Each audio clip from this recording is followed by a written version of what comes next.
You lost good. Wow. How'd you get?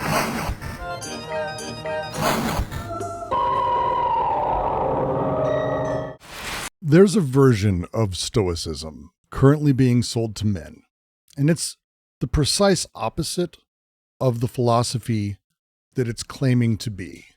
You've seen it, no doubt. The AI-generated marble busts that have lots of red arrows in the text, all caps titles promising 5 Stoic rules for Sigma males.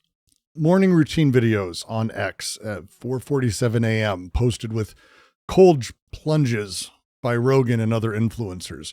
A dude in a suit explaining to his bedroom camera that's certainly not creepy that Marcus Aurelius would have definitely been an alpha. The compilation of Andrew Tate quoting meditations over slow motion footage repeatedly showing him stepping out of a sports car. Fitness content that has Roman busts as profile pictures. These accounts, Stoic Wisdom, Stoic Mind, Stoic Reflections, or worst of all, Daily Stoic, are run by men in their late 20s, early 30s, who always seem to have affiliate links somewhere. Maybe their own shit, maybe nootropics, maybe testosterone clinics. The entire content economy has identified suffering young men for this as a market, Stoicism, the product to sell them. And I'm not here to try to debunk this in this video. The manosphere version of Stoicism is so transparently broken that engaging with it on its own terms would be embarrassing for both of us. Really. I have companion essays that have handled a lot of individual thinkers and Stoic influencers, but what I want to do here is something more difficult.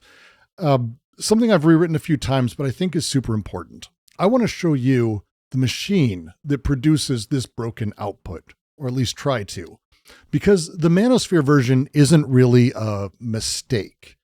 It's not a misreading that could be corrected by better scholarship. It's not what happens when dumb people encounter philosophy. It's really the most recent output of a translation operation that's been slowly running and refining itself for thousands of years. And the translation has a specific shape, process, and that process produces a very specific kind of person and world. And the kind of person it produces is the kind of person that the actual Stoics built their philosophy to refuse, to try to at least help. So to do this, let's start at the beginning. We start with content on YouTube. That's the stuff today. Drop a comment below and share your thoughts, because your reflection here says more about your growth than any argument ever could. Strip it off. Done. Underneath that is Ryan Holiday, this publishing industrial complex of ancient wisdom for modern man and Stoic dad bullshit. Marcus Aurelius, CEO. Epictetus, the motivational speaker for entrepreneurs. The philosophy becomes a toolkit here for getting through a work week without your subordinates noticing your interior life. Not it, though. Strip it off. What Stoicism Underneath that, if you embrace it, it's the entire self-help genre. Back, like, think of these laters in time, right? Norman Vincent Peale, Dale Carnegie, the New Thought movement from my parents' generation, the boomer shit. This is where Stoicism first really got fused permanently with the idea that a wise man is the man who wins.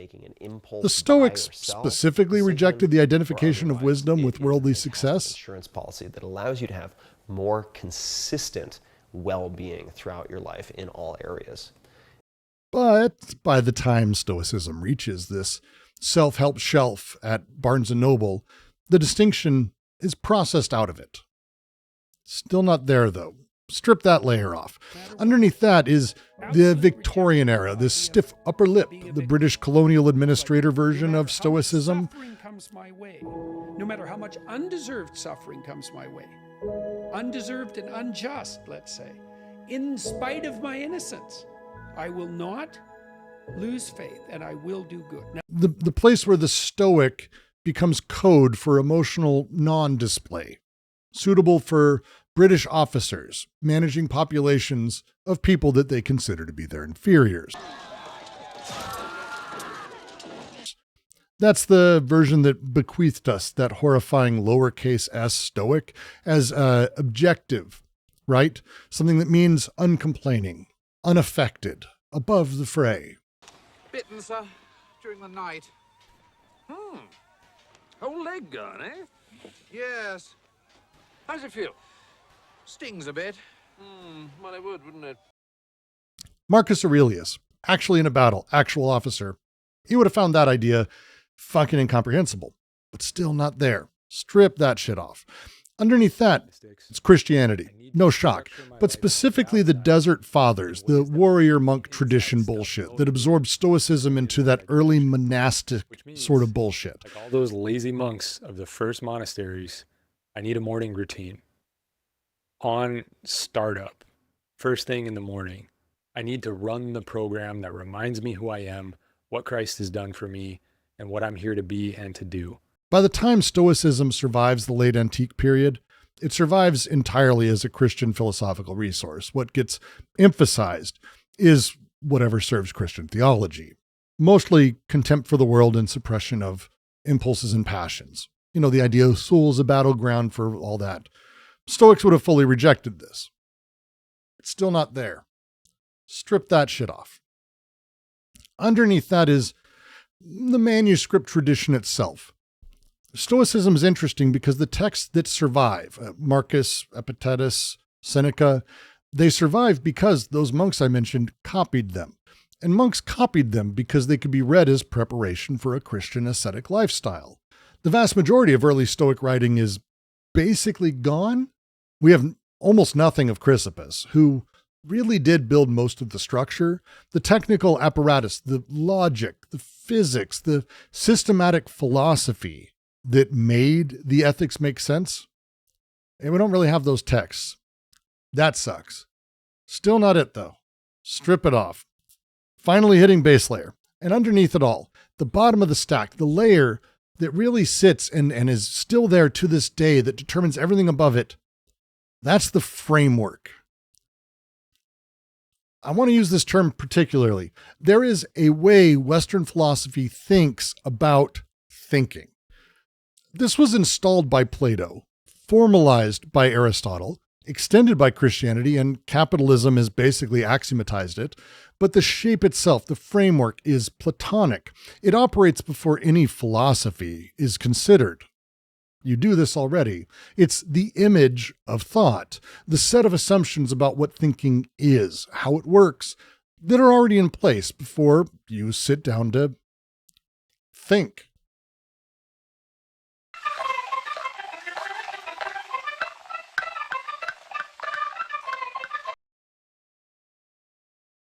About anything. It's not one philosophy among others. It's not how it works. It's in fact infectious. It's a framework within which philosophies become evaluated as philosophies. It's the framework of this space. And the shape, like a children's toy, well, a star-shaped hole doesn't just let shapes in that don't fit it. Unless you really try, and you can make it fit, the shape will find a way. And in the process, something changes, like the shape. That's why I call it the framework, because we're not talking just about Platonism or Christian apologia, not exactly. But instead, we're talking about a structure at work today that is the target of thinkers I really love on this channel that I go over. So I'm going to use framework here to talk about it generally. In the case of Stoicism, framework as a thing does 5 things to kind of any philosophy that enters the field. But it does these things automatically, and it's done them for 2,000 years.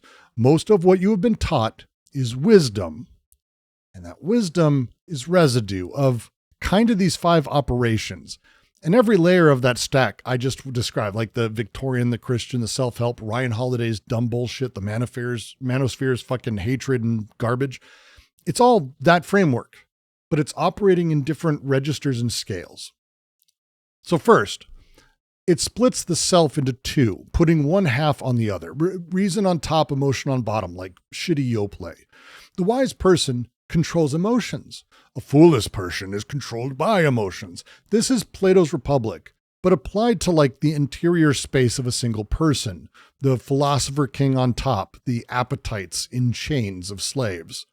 This is the manosphere, when it tells you like, real men control their emotions. Use it to do good things.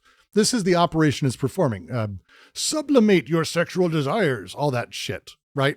When Christianity tells you the spirit is against the flesh, the spirit is confined. When self-help shelf you go look at tells you to master your feelings, that's the operation. One operation, 2,000 years. It hits every register. But the second thing the framework does is it organizes reality vertically, higher and lower, spirit, matter, real, apparent. Truth is above, somewhere above where you currently are. And this is the structure that produces all of these weird ways we talk about the hidden or the buried self, the true self, the alpha waiting beneath the beta that's out there, the soul beneath the body, your true self waiting to be actualized. The Stoics didn't look at the world this way at all. For the Stoics, the cosmos is just flat. The truth isn't somewhere else. It's you and the cosmos and the shit in front of you. It's all of it. There's no differentiation. The third thing the framework does is it prefers universals to particulars. A wise person, it would say, knows rules. The right action follows from the correct general framework applied to specific cases. Don't you have principles? This is the structure that produces a man who has a code. 5 rules for the high-value man, 12 rules for life, 47 rules for power. Whatever it is, the Stoics did not work this way. Stoic ethics is like catastrophically situational. The right action depends on what's happening, who's there, the possibilities of right now as it is. A man with rules is a man who stopped looking at the situation in front of him and is reading a book or thinking about how a thing ought to be. Fourth thing, it conceives freedom as sovereignty. The free man is the one who masters himself, controls his environment, dominates his circumstances. This is the structure that produces the John Wick model of liberation. But it's also just grindset ideology in general. A man who is sovereign, he's sovereign because he answers to no one. There's nowhere in Stoicism this even registers as a thing. The Stoics didn't think freedom was sovereignty. The Stoics thought freedom was a very particular relationship to your own judgments.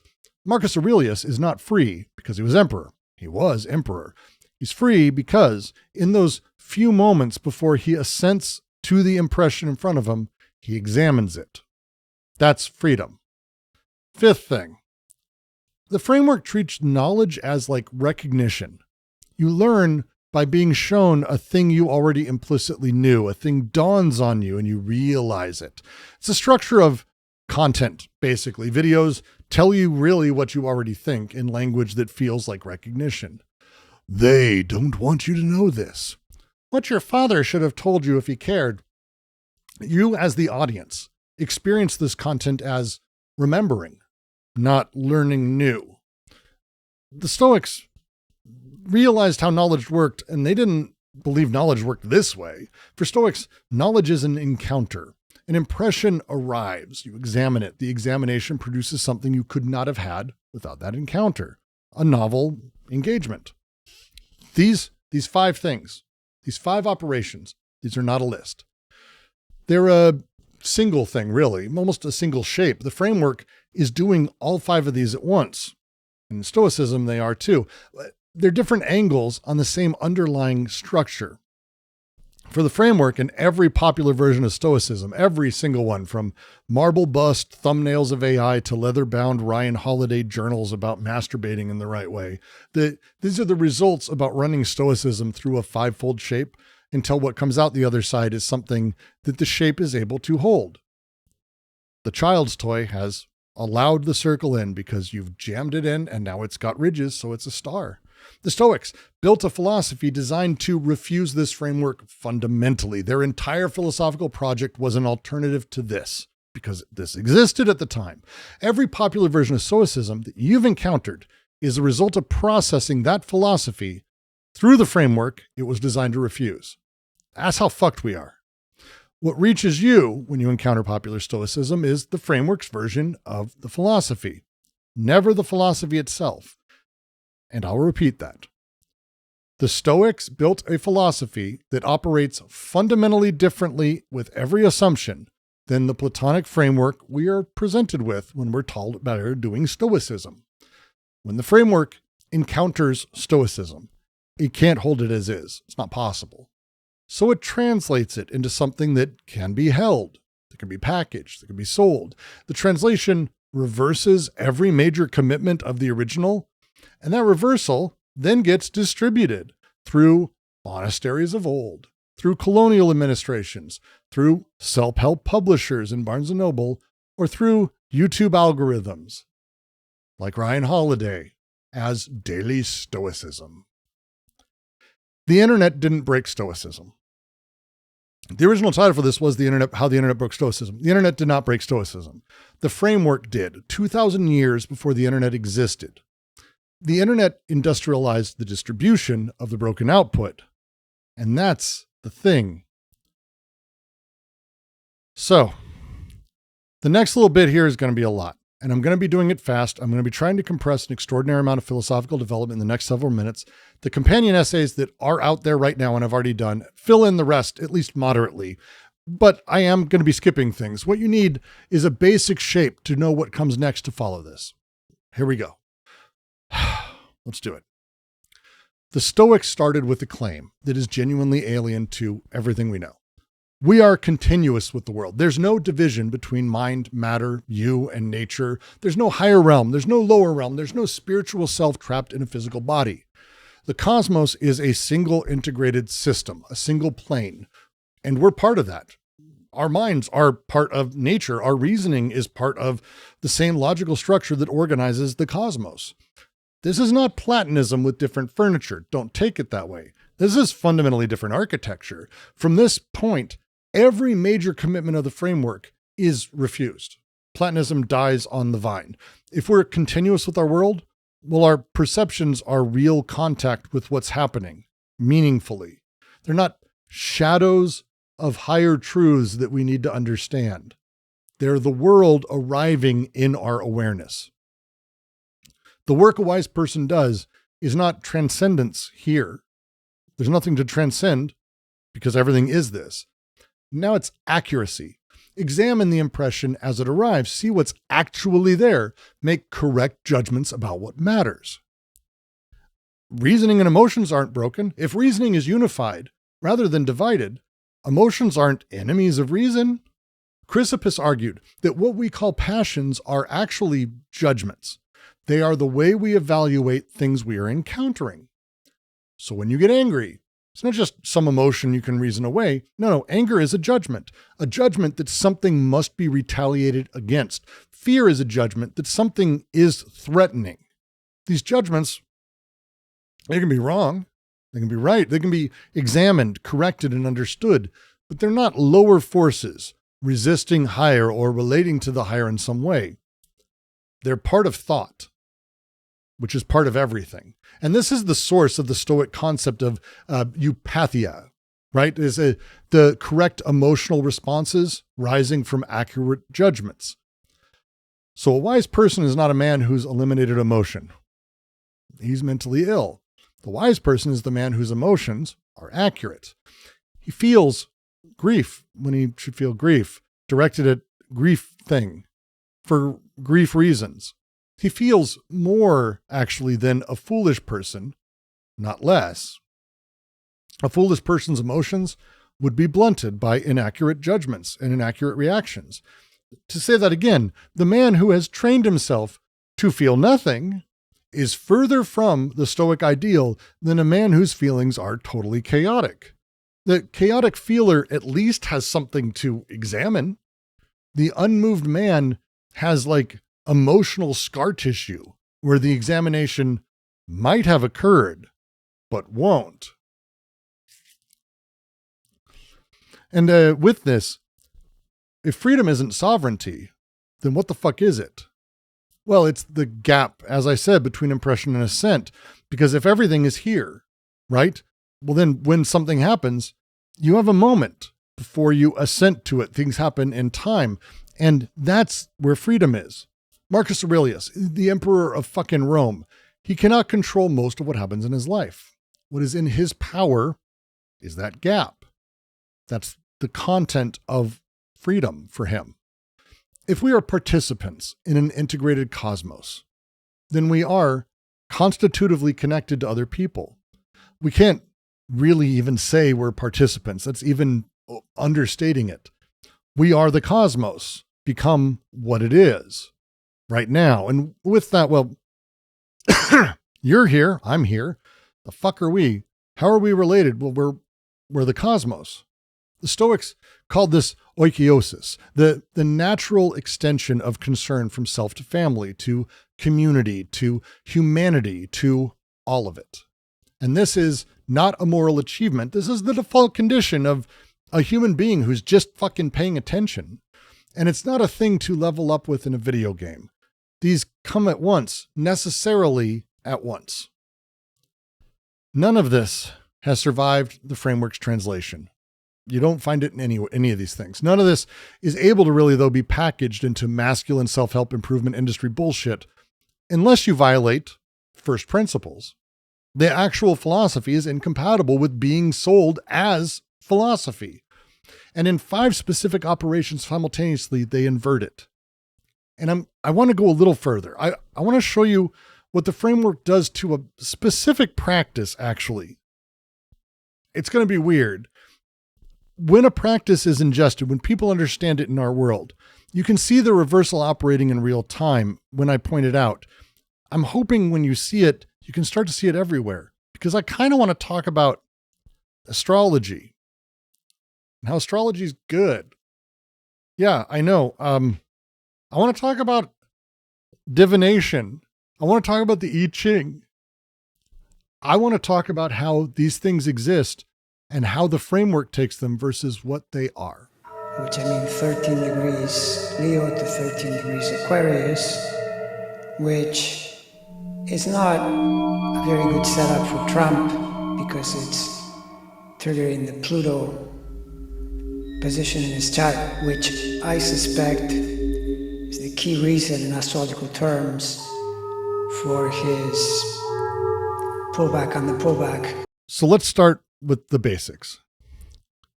You probably think this video exists for you to see it, right? I mean, you're going through the recommendations on YouTube. You might have seen this video. You saw others. You thought of yourself as choosing from videos made for you, surfaced for you, trying to get your attention. Like I did this for you.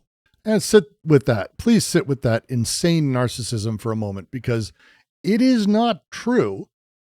It feels like it, though. I've been there. I feel it too when I do it. I feel it. I don't know who the fuck you are. I made this video hoping people would watch it. Not you. I don't know who the fuck you are. I made it so people would watch it to watch ads to make money. I made it because I have a particular narcissism of someone who believes that what he thinks needs to be said and needs to be heard. I made it because I've been chewing on a lot of this material for literal years and talking about it in chats, and I had to put my voice somewhere outside of my own head. I made it because today I had a few extra hours actually this afternoon to record, and I was sitting. I made it because a few weeks ago I was sitting with Claude getting angrier and angrier at the idea that this is going to be what's teaching people this shit, and it's wrong all the fucking time in really weird ways. And then it told me to go watch The Daily Stoic. But none of this, you watching it is like an effect of the video existing. You are not the reason this video exists. But you don't experience it that way. You experience it as having been made for you. This algorithm on YouTube recommended it to you. It says recommendations for you. The thumbnail was usually calibrated for you. The opening structured or attempted to structure to hold your attention specifically, because I mean, if I don't hold your attention, I don't get paid, because ads, I don't know when they're going to show, and fucking I need people to stick around for a certain amount of time. My thumbnail game, by the way, isn't that great. I'm told by friends of the channel like Sunday and Kidnakin how bad my thumbnail game is. There you go. So when you see this video arrived in your feed, it arrived like as a sign. It arrived meaning something. This means something. It arrived as if it had been produced in order to mean that to you. This is finalism. Hold on to that word. We're gonna need it. The Stoics had a precise quarrel with finalism. I'm going to have to untangle a bit because this is a lot of old Greek classical philosophy, but I think this actually can have impact on your life, maybe more than anything in the video. So let's slow down, and I'm going to teach you the word, because if you can see it, operating, you'll see it everywhere. You will. You'll begin to understand what the Stoics were trying to refuse. But I'm not really doing it for you, despite me saying I'm doing it. It's very difficult to write around this shit. Finalism comes from final cause. It's one of Aristotle's 4 causes. Not everyone knows Aristotle. I don't blame them. But basically, the 4 causes are an answer to the question, when something happens, what made that thing happen? There's material cause. For example, a statue is made of marble. The marble part is why the statue is a statue, right? You don't make statues out of pasta. It's Fusilli Jerry! The formal cause, the shape it takes. Form. The statue has a form of a man, or David specifically. That form is why it's a statue and not called a rock. There's an efficient cause, the thing that efficiently acted on it, right? A sculptor's chisel striking the marble. The chisel is a part of why that statue is what it is.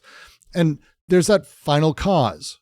What is it for? The end to which it was produced, the telos. The statue was made to honor a general or a god, or to fill the corner of a temple, or to demonstrate the sculptor's skill. Whatever. The purpose the statue is supposed to serve is this. That purpose, Aristotle said, is also a cause. The future end exerts a pull on the present making. Yeah, it's a little weird because, and he admitted, it's like, hey, wait, the future doesn't exist yet. How can something that doesn't exist cause something before it? Well, Aristotle said, in the end, it exists in the mind of the maker as a goal. The goal is what organizes the work. Sure, the final cause is the explanation that takes the form. This happened because it was supposed to happen in this way for this purpose. This is finalism. It's the habit of explaining what something is by reference to what it's for. Like a knife rest on a table, as an example. The Stoics did not throw away the 4 causes, of course. No good thinker throws any philosophy away. They held on to cause in the sense of an agent that produces an effect, but rather than preserving the final cause as a separate destination that the process moves towards, they folded all of the active principle and self into this. So their words, and it's a lot of Latin, prepare. Stoic cause is ratio scilicet faciens id deus. The point. Ratio, rational, is faciens, making, is deus, God. Reason is making, is God. 3 words, is one thing. The point is that reason isn't something you do before you act. It's not contemplation that produces creation. Reason is making. They're not sequential. They're coextensive. They're identical. They're the same thing. This rules out the picture people tend to carry around these days by default. We think and then create. We don't do that. God reasons and then he builds. That model needs a gap between planning and execution, which is why it needs this other thing, the prime mover, something sitting outside of the process that starts it, knocking over that first domino. The Stoic logos doesn't knock over anything. It is the falling, and falling is it continuously, all the way down. And that's Seneca at his best. So let's give the old guy his due. In Natural Questions, Seneca writes about Etruscan augury. It's a practice of reading the future from lightning strikes, right? Where they struck, how they struck, the power of them, all these things. It was an established science in Roman Italy. And he says, this is the difference between us and the Etruscans, who possess the supreme science of interpreting lightning. We think that lightning is emitted because clouds have collided. They think that clouds collide in order that lightning may be emitted.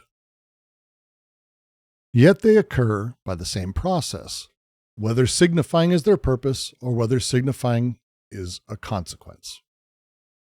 So here we have 2 positions. The same physical event, there's no debate there. It's different explanations of why an event happens. And the Etruscan position seems silly when you say it a certain way. The clouds collide to produce the sign. Lightning exists because it has a purpose. The purpose is to communicate with people. It's gods and all that shit, right? It's producing meaning for you. Lightning is for you. Seneca's position, the Stoic position. Clouds collide for physical reasons internal to fucking clouds. Lightning is emitted as a consequence of this action. The signification follows from the event. The event doesn't follow from the signification. The cosmos doesn't produce meaning for you. The cosmos does the shit the cosmos fucking does. You read meaning in it, or you don't. But the meaning is your activity at the surface of the event, not the cause of it. The same lightning, same observable lightning, the same clouds, the same phenomenon. Either interpretation accommodates all the data that people have. There's really no argument within the data for it. They produce completely different lives, though. If lightning happens for a purpose, well, then everything you encounter has a purpose. Your job is your job for a reason. Your suffering exists for a reason. The relationship that ended for a reason. The illness arrived for a reason, to teach you something. The opportunity came because you were ready for it. The cosmos becomes this vast pedagogical sort of theater, and you a student in it. Every event a lesson with your name on it. So if lightning is a consequence of clouds doing what clouds do, well, then your job, meaning doesn't have anything. Your education, these things are just there. Your job is what your education was able to get within a labor market and the chance of who mailed who at what time and whose resume caught whose eye. A relationship will end because two people in particular changes met particular conditions. Illnesses would be cells meeting and degrading. The cosmos doesn't address you. You are doing addressing. The Etruscan posture is what Seneca calls finalism. It's explaining events by their end, the final part, the treating meaning as a cause. You might hear other people use the term teleology, the telos. It's framework shit. We still have this today. The Stoic posture refuses this. It says the event happens. The meaning is what you make of it in the present, after the event, through interpretation, which is your own activity. You can feel which one your life is probably built on. I can feel which one mine's built on. It's the Etruscan one. It's everyone. It's the default human posture is Etruscan.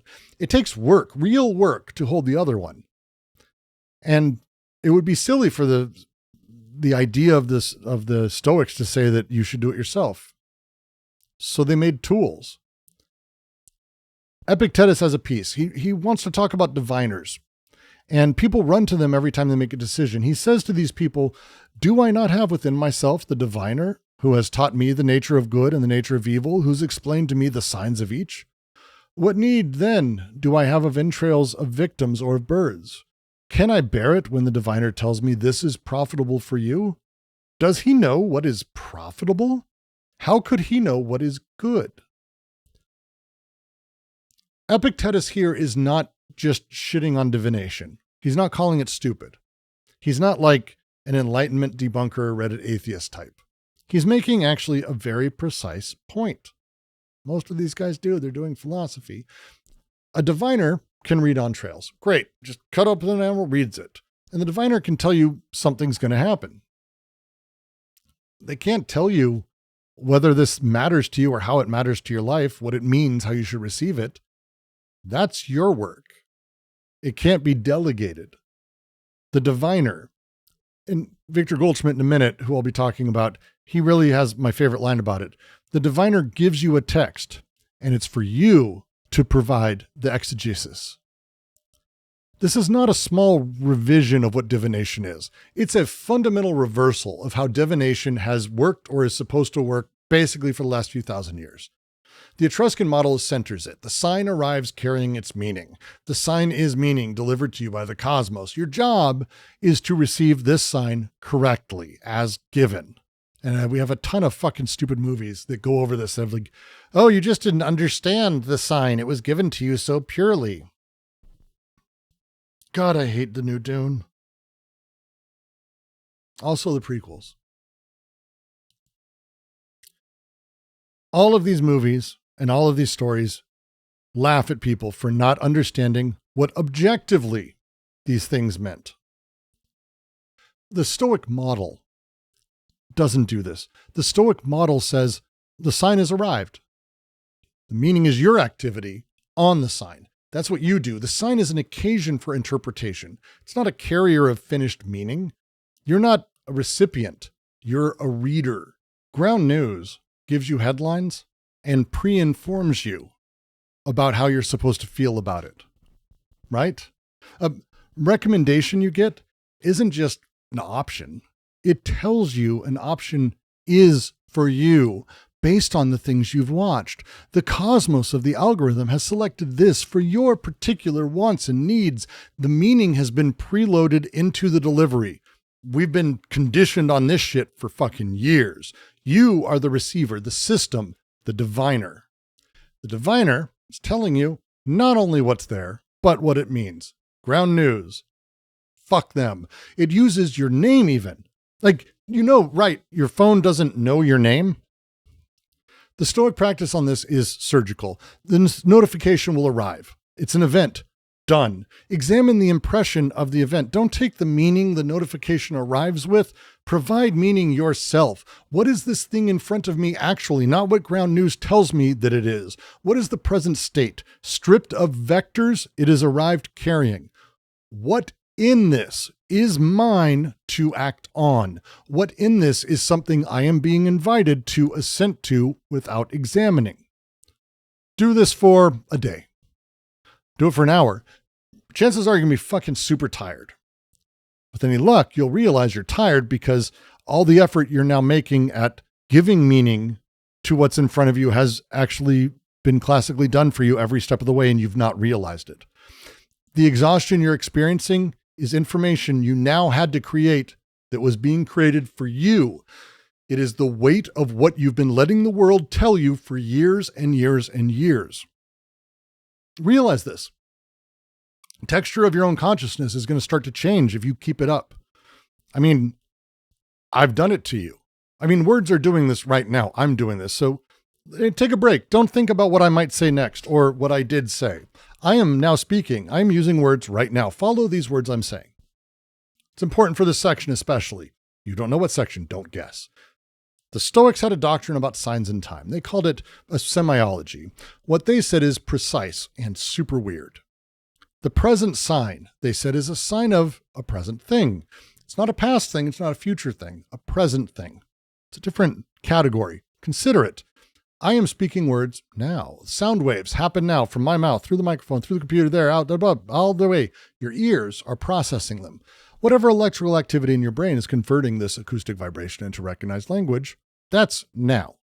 Every part of the speaking and listening that is occurring right now is in the present.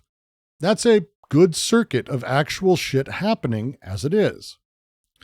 Yet I'm talking about things. Etruscans. There are no Etruscans left. They're all dead. Also, Seneca's pretty dead. Lightning. I don't have any lightning right now. My window's open, you'd hear it. We really don't have a lot of clouds despite being outside of Portland. You may not even be able to see outside. I'm certainly in a room. The Roman Empire. Future versions of you who will or won't actually do this. Things that are not here. As Chrysippus said, when I say chariot, a chariot leaps from my lips, right? That's kind of the magic of words, though.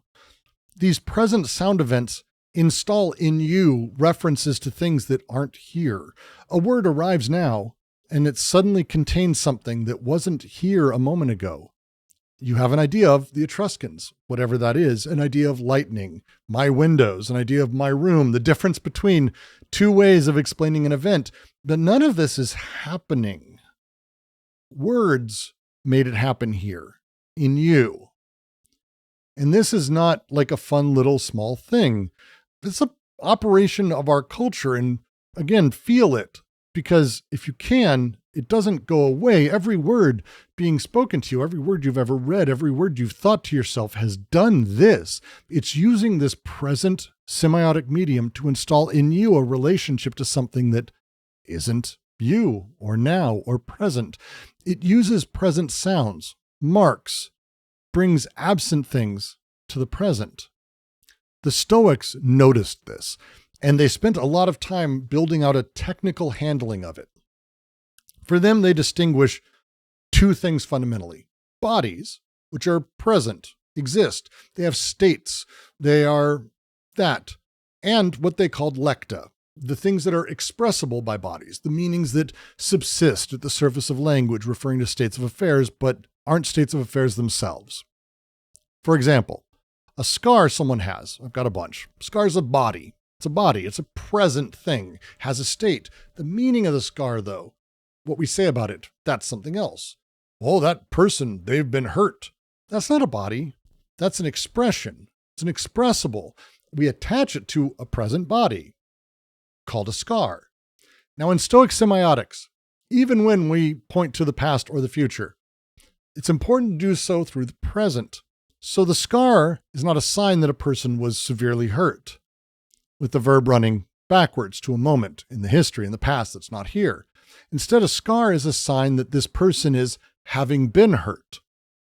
Past tense, right? But converted to present state. Someone who has taken a bullet through the heart is not someone who is dying. That doesn't really work. The verb pointing forward to the future. It's a sign the person is about to die. Future tense converted to present state. This matters. It's not just pedantry. It's also pedantry, but it matters for a lot of reasons.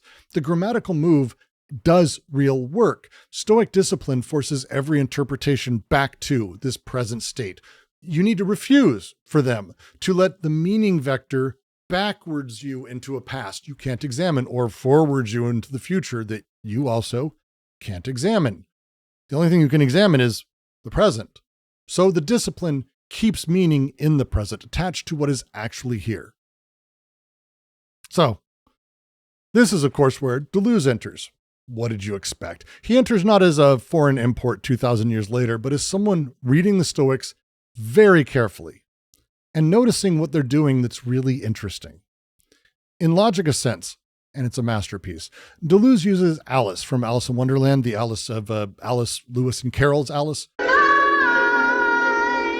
To make a point he attributes explicitly to the Stoics. And it's kind of what I'm talking about. Alice eats a thing that says eats me to grow larger. And she grows larger. But what does growing larger mean? Growing larger isn't a body. It's not a state. Alice isn't growing larger yet. It's not really how it works. She isn't larger yet. She will be larger. She's not small. She's not smaller. She was smaller. Growing larger is a relation between those two states. She will be larger than she was a moment ago. It borrows from the state she was in and presents this borrowed relation as if it were itself something happening now. But it can't happen now. Watch a movie of someone growing larger or running or anything. Find a present moment of any of these things, the actual instant where a becoming occurs. There's nothing there, except bodies of particular size. She's that size. So growing is something we add when we connect this size to the smaller size to the larger size in time. Becoming has no present, not really. It's only a vector. The vector lives in interpretation. The bodies just are what they are, right fucking now. But Deleuze argues that the Stoics knew this, and they built around it their entire philosophy. They distinguish bodies, real, present, and states, from these incorporeal events, these events that subsist at the surface, that have no body of their own. So we would say, as we say commonly, wow, the trees are getting really green. That's not a body. Oh, that knife cuts really well. That's not a body. That man's dying. It's not a body. These are events at a surface. These are the lecta. These are the expressibles. They are real in their own way. Trees do get greener in the spring. Knives do slice meat, skin, and so many more things. And we probably know people who are dying. We've had known people who are dying, but they don't exist the way just the tree or the knife or the man exist. They're what we say about the present states of bodies. And the Stoic discipline says, delimit the present. Marcus Aurelius wrote this all the time. That's the work. It's refusing to let becoming take over this state. It's forcing the interpretation back to what is actually here in present configuration, stripped of the manipulation that vectors and interpretation throws over it, like that happy, warm, comfortable blanket. And I've been doing it to you this entire time. Like the entire video has been structured very specifically to do this to you constantly. I mean, I remember a bit ago I said, remember you were going to need it. That was a vector. I pulled you forward, a future state of needing this word finalism. Like you're going, come along on a journey, take the sword, you will need it. Like it's like that. The video, there's no fucking journey here. You're not with me. It's a video. You're watching a video, a journey. That's even, I'm borrowing a future state. I've laid it over this present like that comfortable, warm cloth. At one point I said, the texture of your own consciousness will start to change. Very unusual for me. Some of you may have been like, that was a vector. Yeah, I was telling you a future state that doesn't exist yet. I was inviting you to feel hope. I was inviting you to feel hope about it, to lure you forward, because it works. Hope, by the way, one of the passions the Stoics identified as based on false judgment, the anticipation of future good. Anticipation of future good? Stoic disciplines always refused hope, not because being hopeful is bad itself. It's because hope is always addressed by a future that nobody can fucking examine, a state that has not happened yet, which means you are being made to assent to things that do not exist, that have nothing to do with anything. Earlier I said, once you have it, you're going to see it operating everywhere. I've said it a few times in different ways. That's a vector, future state, borrowed, manipulated across time, laid over your present. This video is becoming something for you. You're becoming a person who maybe has this concept. No, none. I hate doing this. I can't do it. None of this is the case. All of these are vectors. I am running over your nervous system to keep you watching, keeping that horrible circuit engaged. That's what video essays do. That's what advertising does. This is what every coach, every podcast, every motivational speaker, every brand identity, every dating app profile, every news headline, political pitch, everything is built on that right now. Becomings smuggled into the present, presented as a texture of the present. Oh, the economy is falling apart or recovering. Your career is advancing or in shambles. The conflict is escalating or over. The relationship is deepening, whatever. None of these are states. All of these are vectors. This is where fascism lives, by the way. Every one of these things borrows from a past and a future and installs in you a feeling about a present that does not contain what the vector says it contains. It can't. Look at the present state in any of them. The easiest is the economy. Pick up the economy. Holy shit. The economy is recovering. The economy is falling apart. The economy is better than it's ever been. What are they doing? At best, they are measuring data collected from years in very particular ways, measurable data points, but none of them are referring to now. How the fuck would anyone know what the economy, it's a meta concept. You can't know what it's doing right now. They're just presuming where it'll be going. There's nothing in it useful at all. It's guessing. Your career. This happens a lot with people with their career. People talk about this job is dead end, right? You have your paycheck. You have a set of responsibilities. You have this set of relationships at the office. That's it. Your relationships, you have the conversation you're about to have or did have as they happen. You have the body that's next to you. You have a set of accumulated patterns that build a relationship. The states are recoverable. The states are real. Vectors are being laid over the states. Vectors are what produce passions. Hope, fear, anticipation, regret, longing, and dread. This is what the Stoics hated. Marcus Aurelius wrote in Meditations, and he wrote it, by the way, a lot, 3 sentences in a row that are the entire technique. Efface the representation, stop the puppet agitation, delimit the present. That's it. This is all of Stoic philosophy broken down. 3 operations done. Strip the becoming from the impression. It's bullshit. Stop the automatic assenting that pulls you along like strings pull a marionette like a puppet. Confine your attention to what is actually here locally right fucking now in front of you. So do that. If you do this once on an impression in the moment, you'll actually see the becoming like vanish, vaporize. The vector will disintegrate. What's left is the states of things. And it's so much smaller than a becoming was, so much more graspable, so much more understandable, and also accurate. And yeah, all of this getting to accuracy. I am talking about astrology after all. This move, and it comes from Victor Goldschmidt, and I fucking really love his book. He did the most rigorous structural analysis of like anything when it comes to the Stoics. It's crazy. It's also only in French. Sorry. And old. It's the hinge on which I think this all swings. Goldschmidt talks about 2 methods of Stoic interpretation. One method, the first, is cosmological, right? And try to read the cosmos. Take this present event, place it inside the totality of all causes, and try to see it as God himself would see it, with everything in the present of a single cause. This is divination. This is astrology. This is the cosmic reading of the world. The attempt to grasp the whole picture from a fragment in your hand. Now, this is going to fail. Not because it's wrong or stupid or anything. You're not God. We are, and it's Goldschmidt's words, detached fragments of a universal cause. The events arrive to us and they come enclosed within these narrowly limited presents. We can't expand the present out to the cosmos. We can try.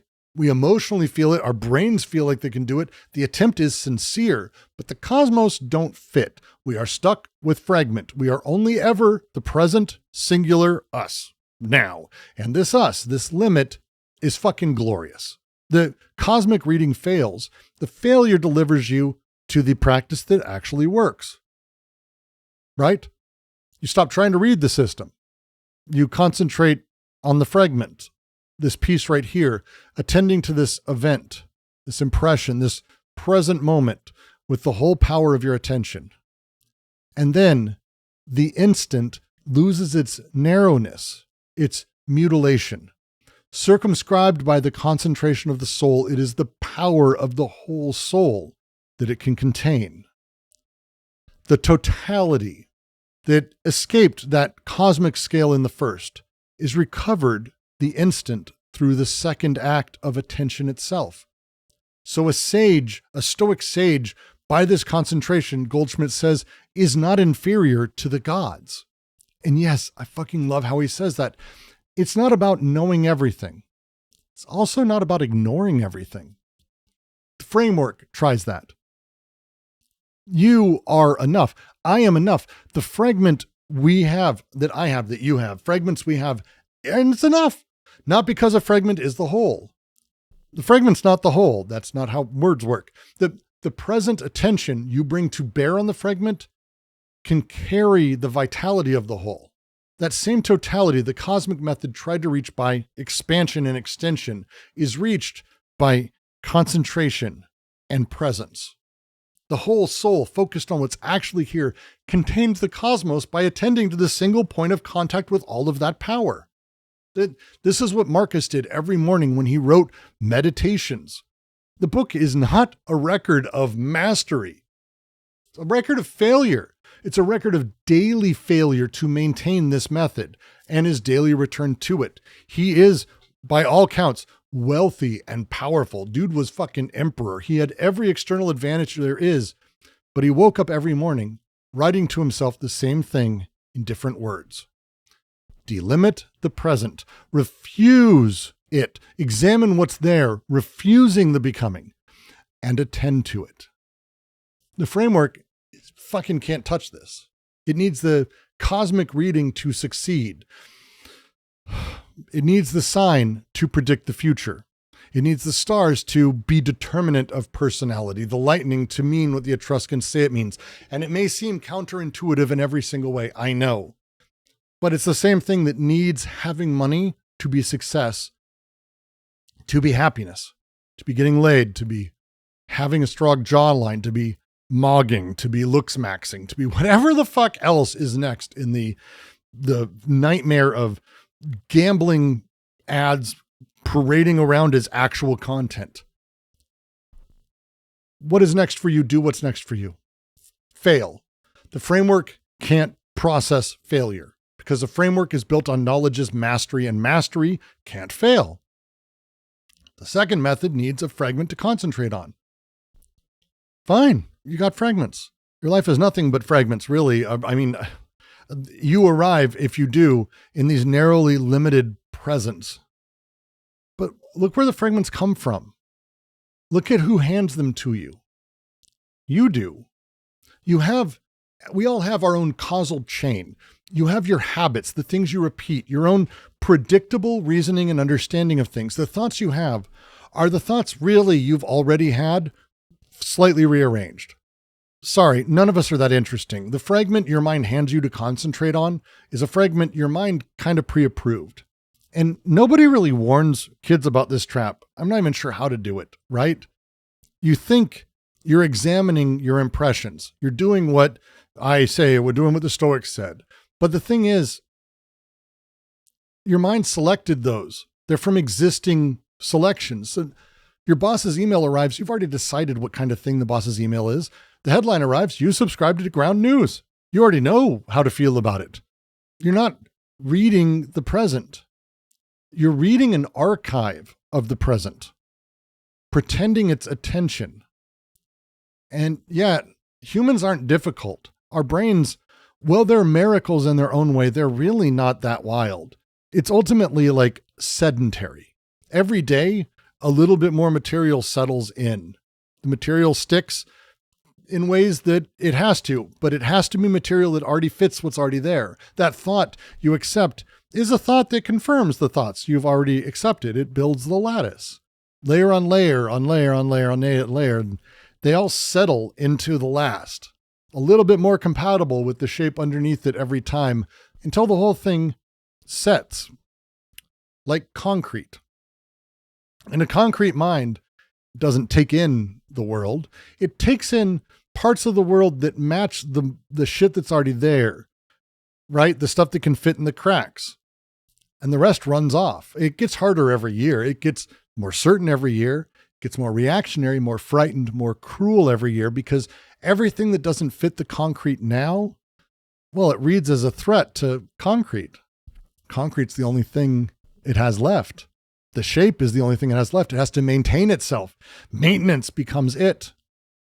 And look at the world. That's people. It is mostly these people who've not had a genuinely new thought in a fucking decade or longer, hardening in real time even more, mistaking hardening for wisdom, mistaking the concrete for foundation. The manosphere is like a concrete mind factory. It sells a setting agent. Become unshakable. That's the pitch, right? Become a thing nothing can get into because no man should be penetrated. And the irony is it's to become something determined by the world. It's to become the bitch of the world. How do you even get to that point? How can you counteract this? How do you get an input in your mind that isn't part of this pre-approved? How can you protect against this? It's just how we work. How do you get a fragment not already shaped to fit the mold? To do so, you would need something that has no rational causal connection to you at all. Well, yeah, divination. That's what divination's for. It's not prediction. It's interruption. The planets for astrology are kind of perfect for this. I mean, they are perfect for this precisely because they are obviously, undeniably, embarrassingly fucking so non-causal, right? Jupiter's a ball of gas like 1 billion kilometers away. It has no bearing on the date you have this Tuesday from Tinder. Everyone knows this. The Stoics knew this. Your birthday's a date. Your birthday carries no fucking meaning. My son was born on Friday the 13th. Ooh, fucking what the fuck? Who cares? The stars at the moment of your birth, they determine nothing about your personality. The horoscope is not reading a force that reaches you from the sky or space or another galaxy. And that's the entire point. That's the mechanism. It's not a bug in the system. The planetary position arrives as a fragment with no causal relationship to your situation. Your mind, the concrete, can't assimilate it through causal logic. There's no causal thread to pull on. It's insane. The concrete doesn't have a mold for it. So you're forced to do the only thing you have left. Integrate it. That's it. You have to take this thing that came from completely outside anything that's sensible, outside of your closed loop, and figure out where it lands in what you're actually living through. And that's integration and interruption, not prediction. It's perception.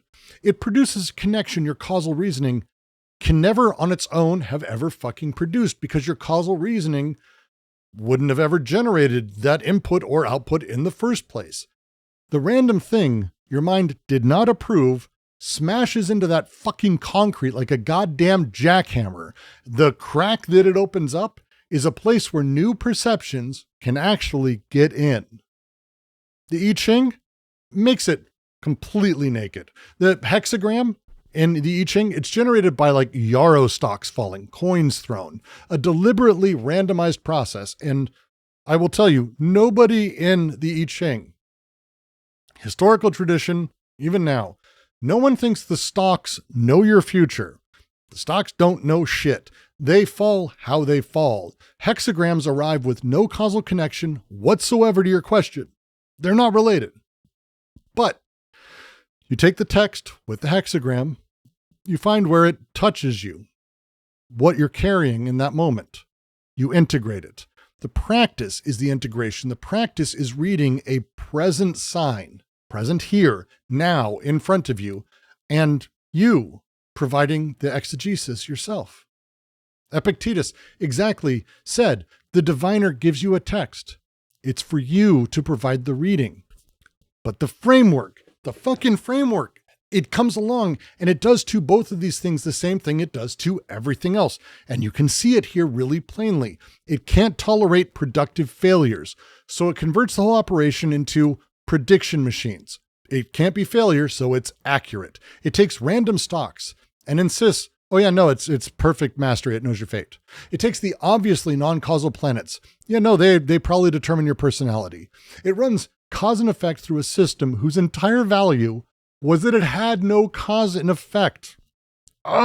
Random sticks falling, planets everyone can see that don't touch your life, and the framework reaches in and it turns it into hypercausation, a destiny, galactic destiny, a message the cosmos has sent. You have to decode correctly. So yeah, it literally takes a tool built by Stoics and others, pours more concrete into it and over it. By the way, the framework wins either way. If the horoscope seems right, oh yeah, the stars determine you. But if it seems wrong, you get to be very clever by saying, well, divination is superstitious nonsense. But the framework still wins because it reinforces the demand that knowledge must be causal or it's worthless. Flip a coin. Heads, framework. Tails, framework. The one position the framework can't hold is the one the Stoics actually held. That the failure of the cosmic reading is the passage to an entirely different practice. And that practice works because the input is meaningless on its own. To say again, Jupiter has no bearing on you. I'm not that guy. That's not the point here. Your birthday is meaningless. The day that when your parents fucked 9 months later doesn't make you a certain person. Hexagrams know nothing. You make meaning. You make it in the present right now with fragments of attention by attention right now. A sign says nothing until you've read it. The reading is yours. The reading is everything. That's why this works. And it's why the prediction racket doesn't. The grifter selling you your real personality from a birth chart or from DNA or from a test you have online or some app that pushes your fucking horoscope with a calibrated thing for your engagement metrics. They've done the reading for you. They've handed you the result. Exactly like a headline, exactly like an algorithm, exactly like the diviner Epictetus refused. They've turned the jackhammer into a delivery service. They hand you meaning to receive instead of a text, to read, to make into something.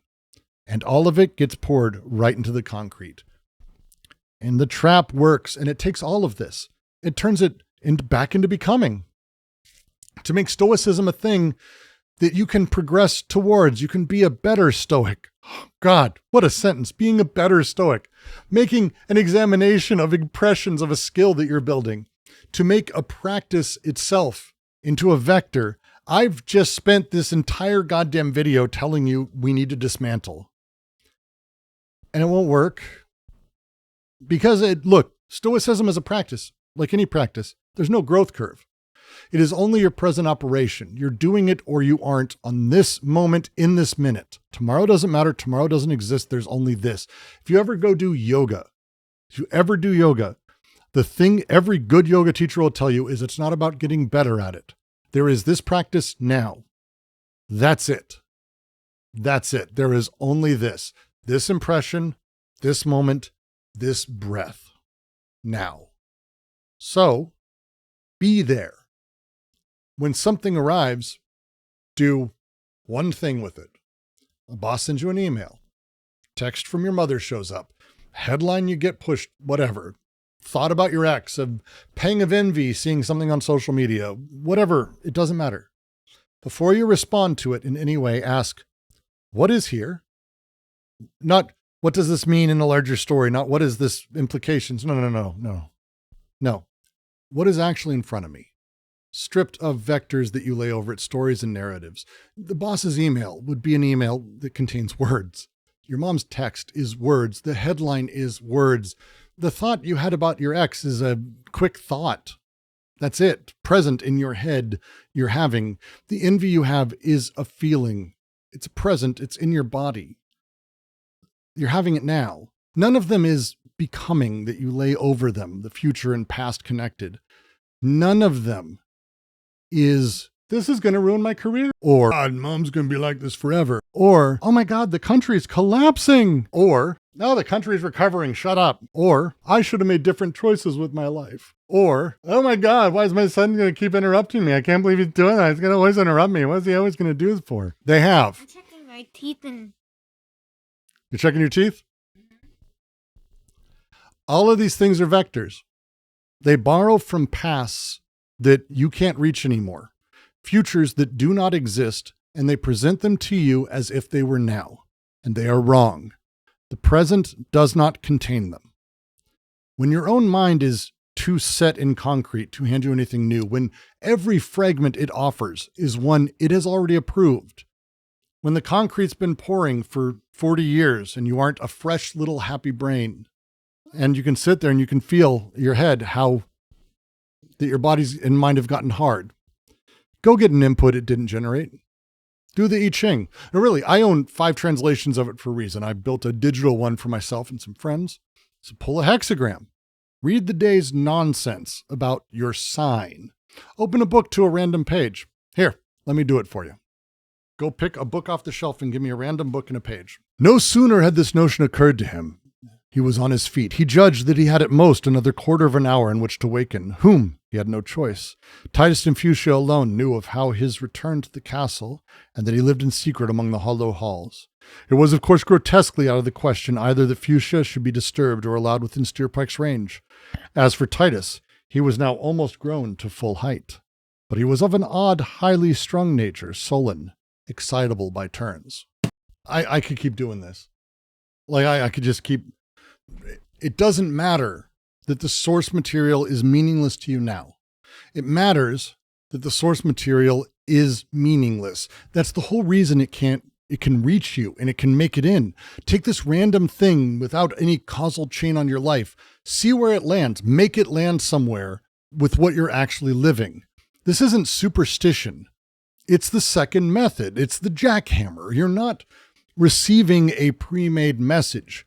You're using meaninglessness to crack a mind that has stopped letting things in. And you can stop the vectors too, not forever, but you can stop this one and the next one will come and you can do it again. Marcus Aurelius, who was emperor, very successful. He did it every morning for 20 fucking years. That's the practice that the Stoics built. That's what practice means. And that's the shit that gets buried. It's really because in the media, like the practice, aside from being a decent legal show until it went off the rails and ultimately had to be saved by the guy from Stargate and Captain Kirk. This conduct is evidence of his moral turpitude, and accordingly... Objection to the word turpitude. I don't know what it means, and I especially don't like moral. It's not something that can be shown in entertainment. Pop culture itself is full of figures getting labeled as stoic and who on even the most cursory examination demonstrate everything that the actual Stoics were trying to prevent. They're basically the worst of the suffering. The framework recognizes them as wise because the framework's image of wisdom is broken. I'm going to move through these things quickly because I actually have a very particular case I want to make. And that's where this real workless video is. But speaking of Captain Kirk, Spock is famous, right? He's a Stoic. All these guys say this.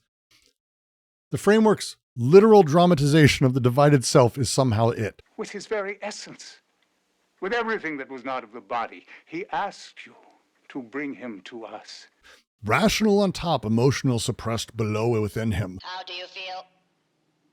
How do you feel? I do not understand the question. The war between them coded as the nobility of the Vulcans. The actual Stoics would have looked at Spock and seen a man whose passions have not been corrected by judgment, but pushed below the threshold of his own awareness. And they would see them, as we saw. It is called fanfare. Fanfare.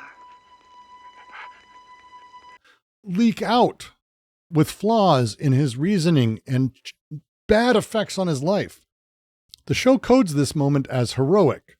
The Stoics would have said it's chronic illness, and the later movies, I think, would show this to be the case.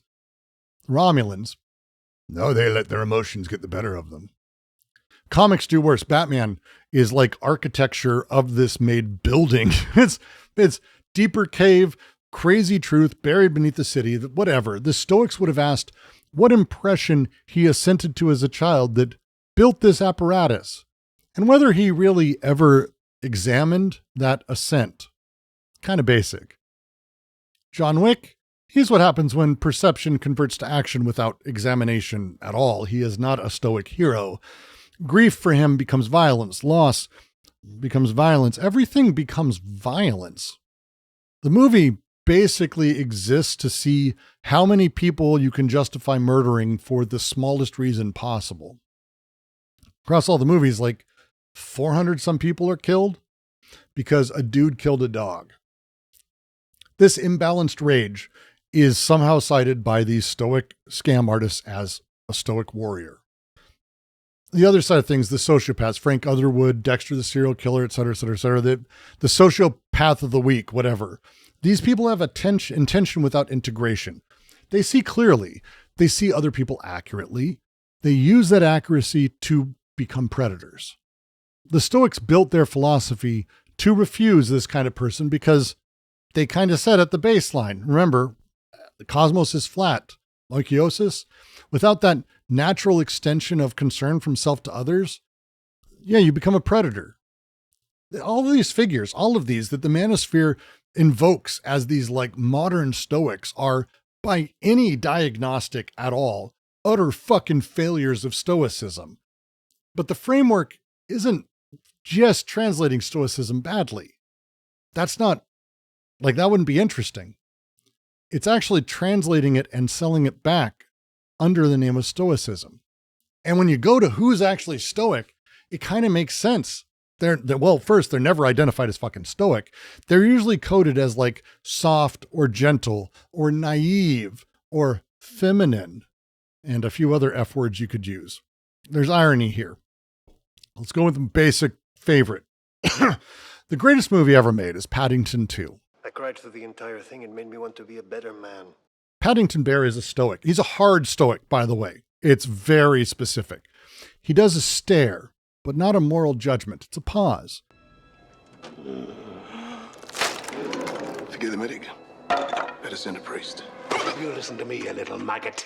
Someone around him behaves badly. Instead of converting that directly to reaction, Nobody bonks me on the head with a baguette. No bonking. I'll overhaul the menu, all right. Really? he stops. He just like looks at things. He examines what's in front of him. And he sees a frightened person, an unhappy person, a sad person, a person who's forgotten something they used to know.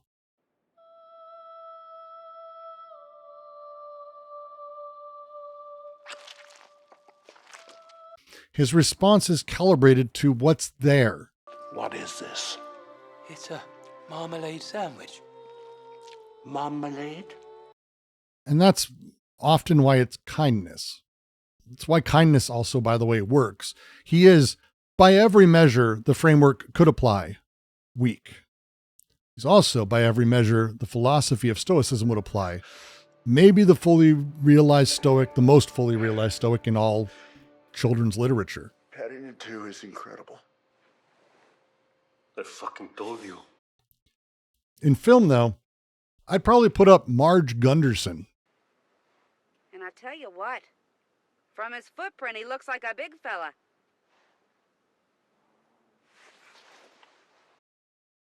I know, it's an odd choice. Follow me. That closing monologue of Fargo. And here you are. And it's a beautiful day. Is the philosophical position of her character in the film and maybe the film at large. She simply can't fathom how anyone arrives at murder from an accurate assessment of the things that matter and what's in front of them. Her bewilderment is not an ethical judgment. I can't imagine anyone saying she's like condemning murder as like being of Satan or evil here. She's just so like matter of fact about it. There's more to life than a little money, you know. Don't you know that? It's a philosophical observation. The husband, painting ducks, is doing so on a 3-cent stamp. That's good. The pregnancy is good. The case to be well done because things doing well is part of how you live. That's what she does. She does good. None of these is mistaken for others. The Stoic doctrine of preferred indifference in cinematic form. The film stages a confrontation between a hyper-masculine nightmare framework and a woman who's just paying attention. And by the way, the woman wins. Heck, Norm, you know, we're doing pretty good. And the film doesn't really present this as a triumph because why would it? She was never in a fucking contest. It's incredible to have these examples. These are quick. But there's one specifically. I have been waiting for years to fucking be able to use in an essay. And here it is. I've been literally waiting.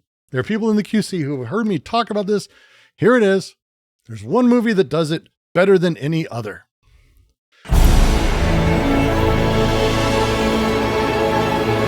Everything, Everywhere, All at Once is the only film I know that gets the entire Stoic project right and is also the point of the film. It does it by structurally staging the framework's two endpoints, refusing them after they fail, and offering a third option that the framework cannot recognize as an option at all and doesn't throughout the movie because it knows we are in that. The film is the formula. The film in its material is Stoicism. And I've gone over Stoicism, so let's do the movie. Position 1 in the framework, Evelyn.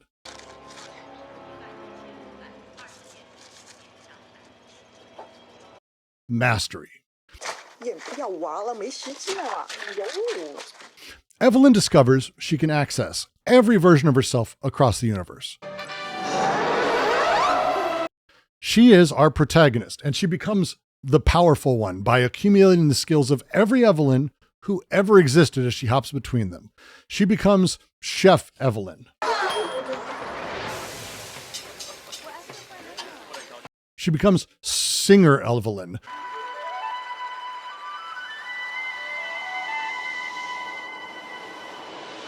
Kung Fu Evelyn, movie star Evelyn. 饼干也可以是功夫。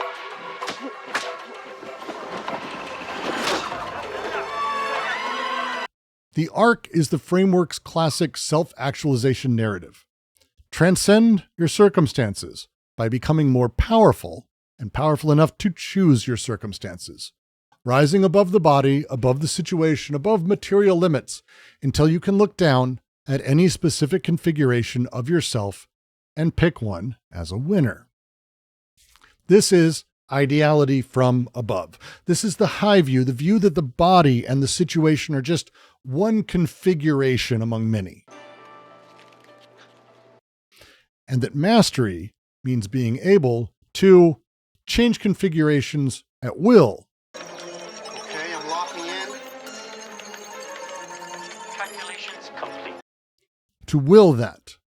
This is the grind set, the optimization industry, the best version of yourself industrial complex. The unifying logic is that the present body, the present situation, the present limitations are actually obstacles to be transcended by acquiring capabilities that let you get above them and around them and choose your way out of them. Did you see how good I am? And the film shows this is a fucking dead end.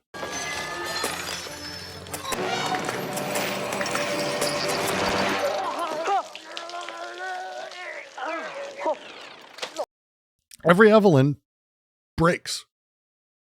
Every accumulation of skills actually produces another deficiency. Mastery is a recursive thing, and this is the real world too, but in the movie, the more capable she becomes, the more she's aware of where she is inadequate. She can't stop being a vector. The becoming is the trap. Position 2 is different. Position 2 in the formula, the framework, is joy.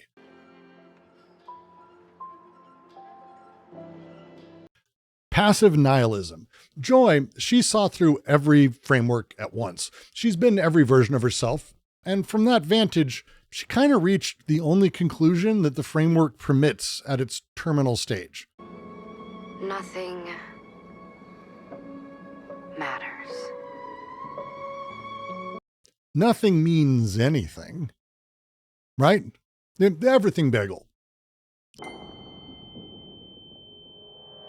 What the fuck is the flavor? Like, what's on an everything bagel? It's everything. It's an everything bagel. It's a bunch of flavors. It's all have flavors. None of the flavors are recognizable. They're just kind of all there. It's just things. Nothing carries like the weight of meaning at any way. There's nothing inherent to meaning itself.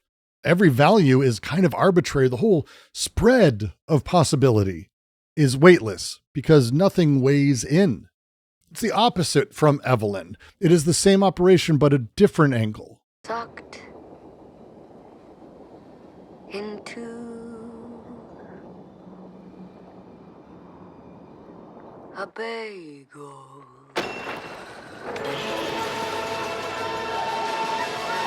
Because if Evelyn's looking down from above, from ideality to the bodies, to master them, Joy's looking up from the bodies to the ideas, the ideality of meanings, and laughs. Because nothing as it exists has any meaning.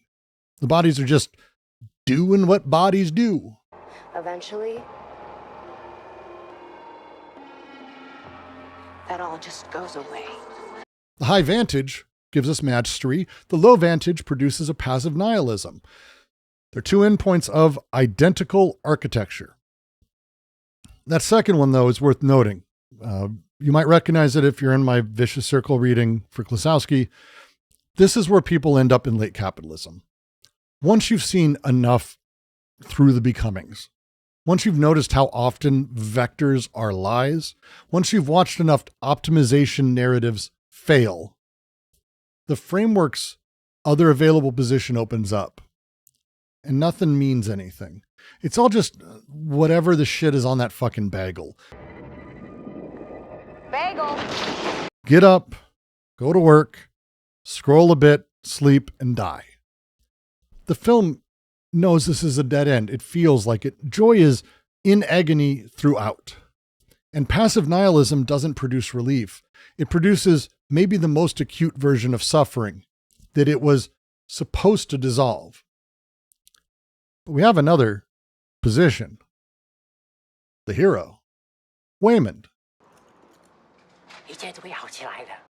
Waymond is the third option, right? And he is so fucking different from the first two that as you're watching the film, you don't even realize he's a fucking option until he does it. He can't fight. He's not accumulated any skills of note. He has not seen through a project to completion at all in almost every universe, in almost every variant of his life. He's kind of doing exactly the same thing, which is the only thing he ever does, is attending to the stuff that's in front of him and responding with kindness. I don't know. I just talked to her. The film codes him at the start as a failed husband. 如果我们没有结婚的话，也许我们会更幸福。 He's too soft. He's too sweet. In every register the masculine framework can read, he is a failure. He is a man who, when you tell people about him and you talk about his good side, they go, well, sure, but, and then proceed to tell you all the ways that he isn't. He's also, in this, the single most powerful figure in the multiverse. The laundromat Waymond makes a case in plain English I will just let play here. Please, can we just stop fighting? 你说过，这是一个很残酷的世界，我们都在里面绕圈子，这我明白。你和我都在这个地球上活了这么久了。I know you're all fighting because you're scared and confused. 我总是看到事情好的一面，那不是因为我天真，而是必要，而需要。这也就是我的生存之道。I don't know. The only thing I do know is that we have to be kind.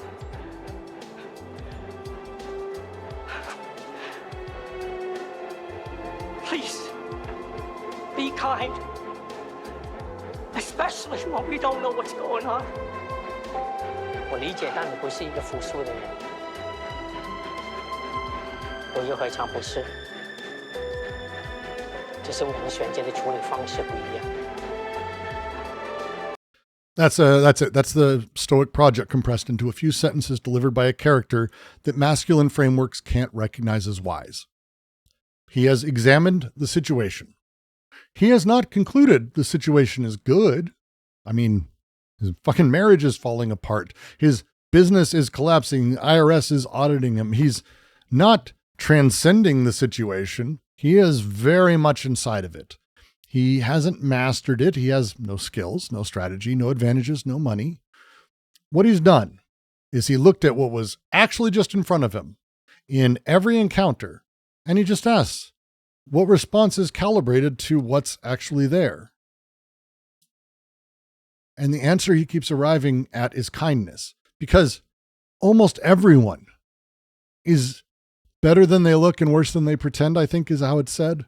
Because almost everyone could be slightly less crushed by their own fucking life if someone in front of them paid attention a little bit more. That's Stoicism. That's oikeiosis. That is the natural extension of concern the Stoics said was the default condition of being a human being who's even paying attention slightly. Waymond has not achieved kindness as a moral accomplishment. He has stopped being interrupted in his attention. And the film's climax is this moment where it passes on to others. The moment Evelyn understands this, when she moves out of the operating framework that she's had for the entire movie. She realizes mastery can't defeat nihilism because even Joy tells her it's the same shit at different scales. The more powerful version of an operation wins. Passive nihilism will win.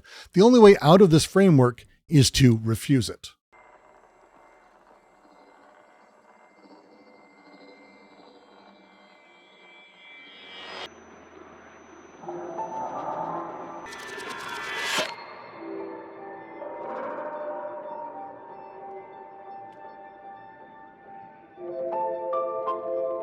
But the only way to refuse it is to do what Waymond was doing the entire movie and we were watching. He was attending to the person in front of him, responding to what's there. That's it.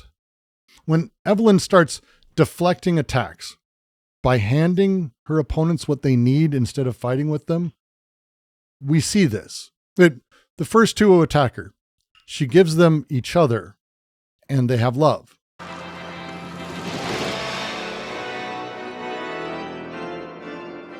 The next. You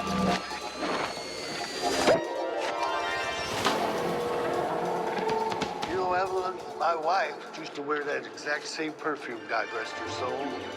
The next man, she gives a chiropractic adjustment and it fixes his pain in his neck. And then next, a guy who looks an awful lot like, by the way, one of the directors, gets a ball gag and a spanking from Evelyn.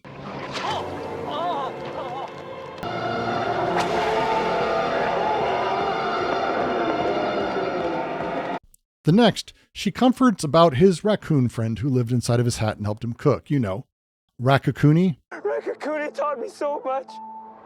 I didn't even know how to boil an egg. You need to see the fucking movie. It's a great moment. But then she sees Joy. She gives Joy the concession that her pain is real. That's it.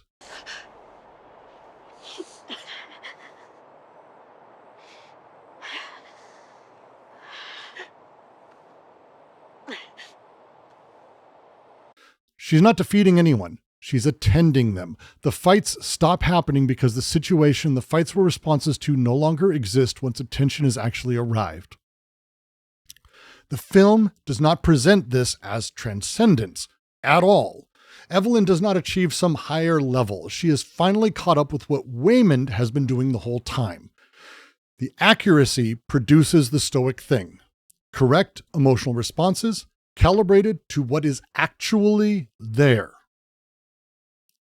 Evelyn loves Joy. That's it. She also loves Waymond. That's it. There's no suppression here. All of them are correct. And I mean, I would even argue stronger than ever, more powerful than ever. Waymond is easily the most powerful figure in the entire multiverse because he's the only one who has an architecture that doesn't collapse under maximum input variation, the reality of a world as it changes. Every other version of Evelyn breaks. Waymond doesn't, because Waymond is not depending on a framework that has inputs that could break. He's depending on the discipline of attending that works on whatever arrives because it doesn't require the arrival to fit a prior shape. It's whatever's there. That's the Stoic shit, undisguised and naked. The man the framework sells, this unaffected, dominant, sovereign, hardened fucking bastard. He's the man who breaks first. He is the weakest. He's the fucking loser. He just has to do it under sufficient input. Money tends to stop that, by the way. The man who can actually take what life delivers without breaking is the man who has stopped requiring input fitting prior shapes. That's it. That man is the man the framework codes as weak, with a lot of F words as slurs for it. So the strongest figure in the film is the one the framework can't recognize as a man at all. And being a man these days, fuck, I can't even imagine what it's like trying to figure out what it means to be a man. I fucking had to do it decades ago. It was difficult enough. All of this shit. I mean, look, we all suffer. And I want to say that before anything else, because I am about to get kind of pissy and angry, kind of already am. I don't want that anger to land on the wrong target or be felt in the wrong way. Suffering is very real. Late capitalism is genuinely hostile to conditions under which human lives need to be livable, to have vibrancy. The institutions that used to scaffold meaning at all, they're not good themselves, but like religion or community, your job, the family form, civic life, these are degraded or fucking gone, or reaching people in such a shit capacity that they do not work as they once seemed to. The economy as a thing is treating labor as disposable. The dating market has turned into a platform-mediated nightmare war of attrition. The information environment is built to monetize attention by inflaming it, and it's being propped up by AI, which is slowly destroying meaning at a fundamental level. Loneliness is epidemic, despite billions of people sharing the same 5 goddamn websites all day, every day. Young men, in particular, are watching their lives not arrive in the shapes they were promised by a world that promised a lot because they were men. Promises are not made by them. The failure to deliver is not their personal failing. Sorry, it's true. The suffering is the raw material the manosphere works on, and it's also the raw material the Stoics worked on, which is why their philosophy still recognizes us at all, and why we can make our way to it. The Stoics were not addressing a world that worked. They were addressing a world that was fundamentally breaking. Marcus was the emperor of a state, at war with itself for decades. Epictetus was a former slave, didn't live a good life. Seneca was writing from inside of Nero's court, and that did not turn out great. Every one of them is operating in conditions where the institutions of the world that gave the world meaning are failing. Their project was to find a way to live despite this. The philosophy exists for people suffering, but that's what it was built for. It is still adequate to that if it can be reached. But what's being sold instead under the name of Stoicism is the framework's translation of it, marketed to people in pain in a register designed to make pain feel like the problem the buyer can solve by becoming harder. And that product specifically targets the wound. You are weak. That is why you suffer. Become hard. You will stop suffering. The product can't work because the diagnosis is wrong. Men suffering are not suffering from softness. They're suffering from the absence of a discipline of attention, the absence of any practice that would let them examine the impressions arriving in their lives accurately. And I say men because that's one of the framework things. Up front, they're being told this is what men need to be. And they're told that all of their lives. And women have their own version of this. The manosphere, though, brutal. Now, the womanosphere, that's a whole other fucking video. For everyone, the product that they're selling and being sold trains them to do the opposite of any practice that actually helps.